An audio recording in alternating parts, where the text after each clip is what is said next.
Communication in marriages. Whew. Communication in marriages, that's a big one.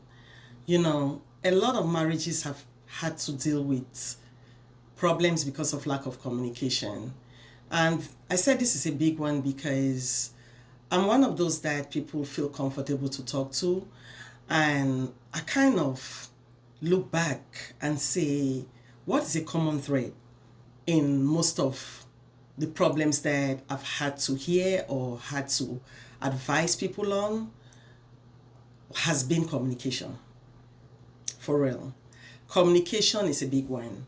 Yeah, I've had to talk to people about money issues that they're dealing with, and they come to me and say, this is what is happening, my partner is not working with me, how do we manage our money? And it all boils down to communication.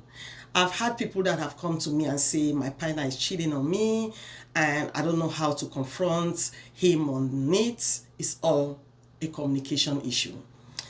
When people get married, they have to establish a great communication channel. You have to figure a way on how to communicate with your partner. It could be sending them a text. Thank God for modern technology. It could be you sitting down with them and having a conversation. It could be going through a therapist who can sit with you both and talk to you. And it could also be calling them while maybe they are at work if you don't know how to sit down face to face to talk to them, of which I feel like face to face is the best. But again, people are different. So if you have to call them at work, and maybe, why did I say call them at work? I know a lot of people that have jobs that they kind of idle during their job time. Maybe they're doing security. Maybe they just have a job that they have a lot of idle time, lunch time and things like that. You have people that have a whole hour of lunch. Maybe that's a good time to just run it by them and say, this is something I'm dealing with you and I'm not happy. Because let me tell you, when you call me and you tell me your problems, this is what I think. You're just looking for a shoulder to lie on or to get my own opinion on how you can handle it. But if you don't confront your partner, maybe confront is a little harsh. If you don't find time to sit with your partner and say, you're doing this, I don't like it, you need to figure a way to change it, or the way you're talking to me, I don't like it.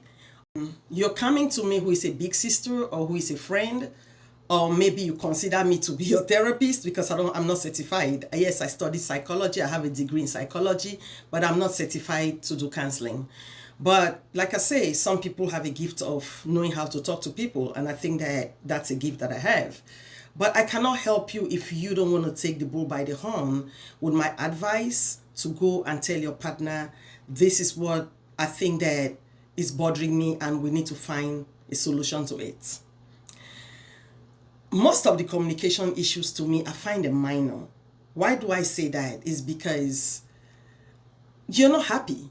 Life is about happiness, So if you're not happy, how come you're sitting in unhappiness when I've told everybody that I'm close to or those that listen to my podcast that the one thing that we're looking for is happiness. And you cannot compromise your happiness because the only currency that God gave us is time. Why will you leave your time run by and letting another human being be comfortable and they have their own timeline different from yours and you're staying in an unhappy environment or an unhappy marriage? And today I want to tell young people, when you get married, in the beginning of your marriage, you have to create that comfort or comfortable environment where you can easily talk to your partner. You cannot be scared of your partner. They are not your boss. They are not your superior. Because even when it comes to your boss, I always say that communication makes every work environment to flow nicely. So you cannot be scared of another human being. You just need to respect people. So if you consider somebody to be your husband, all you do is to respect them.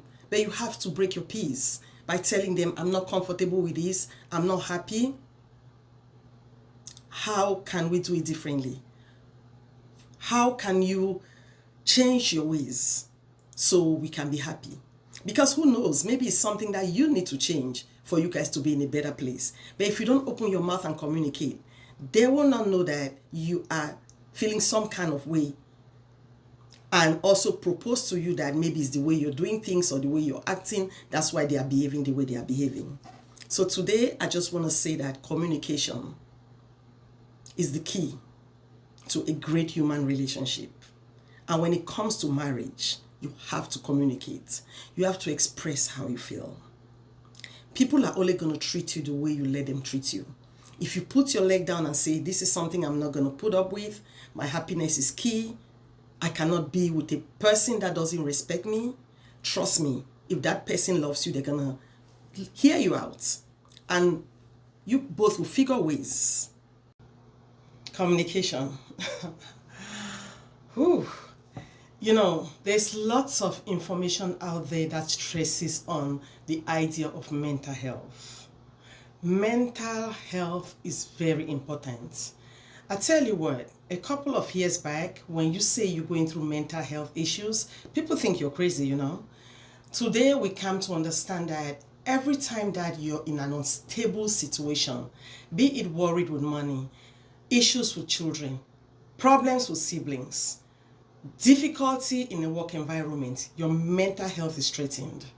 So if you are dealing with a communication issue in your marriage or your relationship, you need to take it seriously. Because if you're having family issues with communication, yeah, that hurts too. But with your significant other who is your partner, it hurts even more. Because sometimes you're even ashamed to share it with your siblings or share it with family members or friends because you don't want them to judge your marriage. You don't want them to look at your relationship like, what is going on here? So you deal with it by yourself for so long. You harbor all these feelings and emotions, and it affects your mental health.